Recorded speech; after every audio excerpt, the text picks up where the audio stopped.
Bonjour, bonsoir, ça dépend de l'ère à laquelle vous nous suivez. Alors là où vous êtes, suivez votre émission Le Portrait. Aujourd'hui, nous allons parler de vos artistes et comédiennes de la République démocratique du Congo. De son vrai nom, Belinda Kandi, connue sous le nom de Bellevue Kandi, une artiste et comédienne de la République démocratique du Congo. Elle est née le 14 octobre 1977 à Kinshasa, la capitale de la République démocratique du Congo. Elle est originaire du Bas-Congo, actuel Congo central. Bellevue Kandi est née d'une famille de 9 enfants, dont 5 garçons et 4 filles, et elle est la cadette de sa famille. En 1980, 3 ans après son naissance, la mort avait frappé dans leur porte pour le décès de son père biologique. En 2015, la mort avait encore frappé dans sa famille suite à la mort de sa maman. Retenez que Bellevue Kandi est orpheline de père et de mère et elle est célibataire et sans enfant. Elle est détentrice d'un diplôme d'État. Après avoir décroché son diplôme, sa famille décide de l'envoyer à l'université pour faire soit le droit ou soit la médecine. Mais Bellevue Kandi choisit de faire la médecine pour plaire à sa famille, malgré que ce n'était pas de ses pensées de faire la médecine.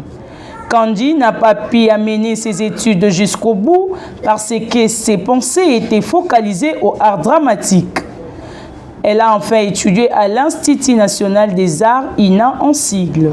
Après ses études humanitaires, Bellevue Kandi adhère au groupe Simba du président Elombe Soukari. C'est là où elle débute sa carrière. Elle est aujourd'hui DG de sa chaîne YouTube où elle donne le goût au théâtre congolais. Notez bien, l'artiste et comédienne Bellevue Kandi aime faire des actions humanitaires et surtout aux orphelinats vu qu'elle est orpheline depuis l'âge de 3 ans. En rapport avec sa chaîne YouTube Bellevue TV, elle forme un grand nombre d'artistes comédiens. Bellevue TV est une chaîne YouTube qui a pour mission de vous servir en diffusant de films éducatifs, des gags ou encore de diverses émissions. Bellevue TV a plus de 211 000 abonnés et elle est active depuis le 4 mars 2018, a comme vue 131 166 278 000 vues. Ce sont là le nombre de vues de sa chaîne YouTube. Elle s'appelle Narkodis Mukanya Mwanza, née le 1er mars d'une certaine année dans la ville capitale de la République démocratique du Congo, Kinshasa. Mukanya est une artiste comédienne qui a débuté sa carrière en 2016 et elle était la plus petite de toutes les filles de la comédie en République démocratique du Congo dans un groupe du cinéma non connu du grand public.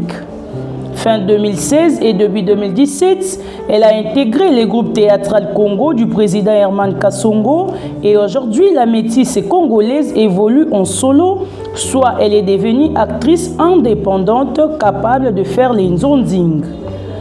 Dotée d'une grande puissance de l'écriture, la pépite a écrit un film intitulé Garçon frère et fils à maman, qui est une autoproduction diffusée sur sa chaîne YouTube Mukanya Narco TV.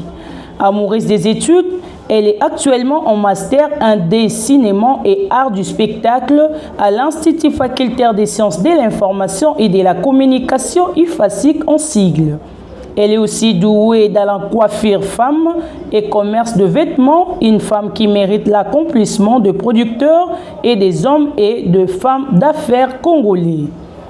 Elle a été remarquée par l'ASBL Cri de la jeunesse lors du lancement de la campagne Maeva Femme Lumière comme lumière congolaise à encourager avec un diplôme. L'artiste comédienne Karine Pala est née le 22 mai d'une certaine année. Elle est la fille de M. Michel Langué Wembolo et de la maman Marie Makanga et Kodi décédée. Karine Paladito Wenge est une modéliste et artiste et comédienne de la République démocratique du Congo. des teints noirs, reflétant l'africanisme et d'une taille aux allures de la Miss Monde. Karine est une Quinoise, native de la commune de Bondalungwa, mais grandit un peu plus loin dans la commune de Lemba Salongo. Elle est 9e d'une famille de beaucoup d'enfants. Pour Karine, la mode est un rêve d'enfance. Alors qu'elle était encore à l'école primaire, elle confectionnait déjà de petites robes et des chemises pour ses nièces et neveux. Après les humanités en technique nutritionnelle au lycée Dr Chaoumba, Pala poursuivit ses études en coupe et couture pour accomplir son rêve d'être modéliste de renommée internationale.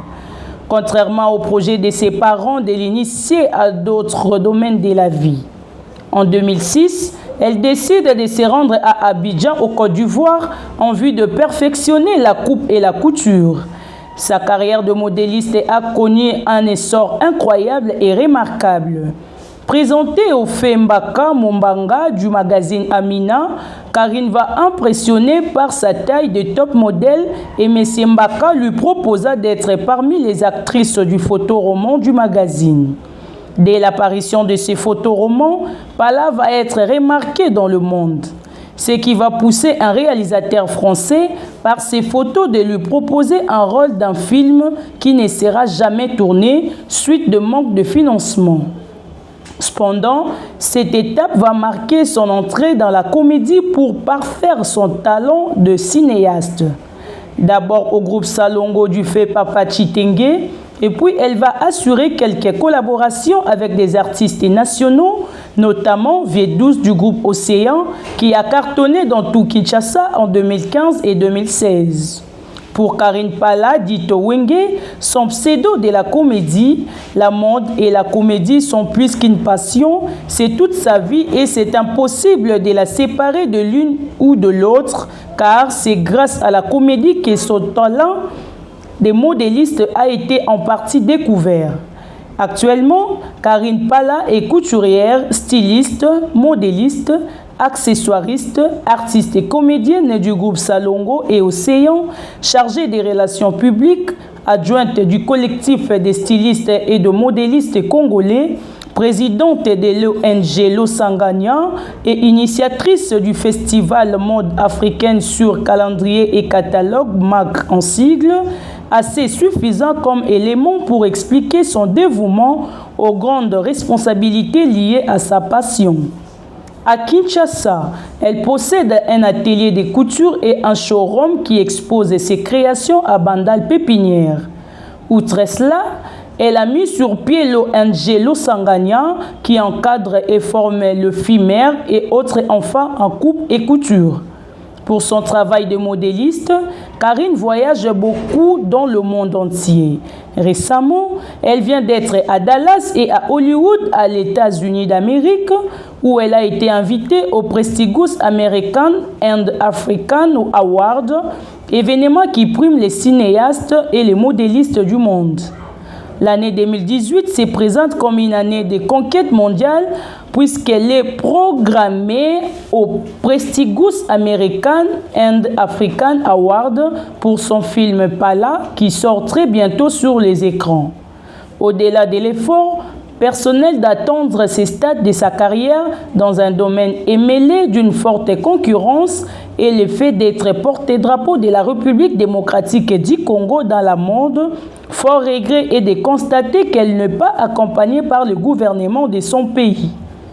Les œuvres, les créations et les idées de Karine Pala méritent d'être soutenues dans la mesure où ce sont les couleurs, la culture et les valeurs du Congo-Kinshasa qu'elle exporte sur les plans mondial. Ça n'est fini pour aujourd'hui. Merci de nous suivre et n'oubliez pas de vous abonner massivement au canal Visuel Télévision. Au revoir.